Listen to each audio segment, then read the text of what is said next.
Saudara, vaksinasi massal yang digelar di Kabupaten Maros, Sulawesi Selatan membludak. Bahkan antrean warga memicu terjadinya kerumunan. Ratusan warga yang mengantre sejak pagi hingga siang untuk mendapat nomor antrean memprotes terkait pendaftaran online yang dilangsungkan. Pasalnya, warga tidak mengetahui adanya pendaftaran online sehingga terjadi antrean. Membludaknya antrean warga setelah warga mendapat informasi adanya vaksinasi di kantor Kecamatan Mandai. Untuk mencegah terjadinya keributan dan kerumunan, pihak panitia bersama Dinas Kesehatan Kabupaten Maros pun menambah pelayanan khusus posko vaksinasi yang diperuntukkan bagi warga yang mendaftar secara offline di tempat yang berbeda.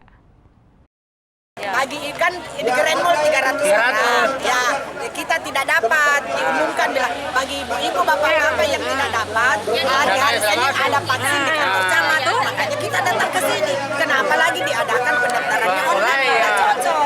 Kita mau klarifikasi apa kita bisa mendaftar yang di luar online kan? Karena ini vaksinnya juga sudah lewat, sudah 10 hari lewatnya. Tapi ada sebelumnya infonya Bu kalau akan dilaksanakan vaksinasi di sini. Iya, dari Grand Mall.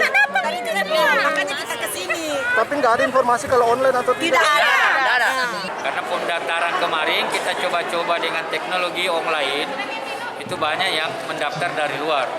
Nah, di sisi lain ada yang masyarakat yang mendapatkan informasi secara offline.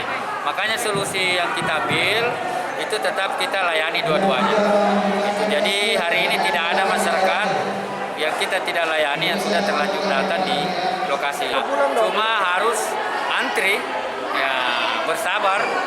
Tetap kita layani dan insya Allah hari ini kita akan buka juga di puskesmas, aula puskesmas yang 11 untuk mengantisipasi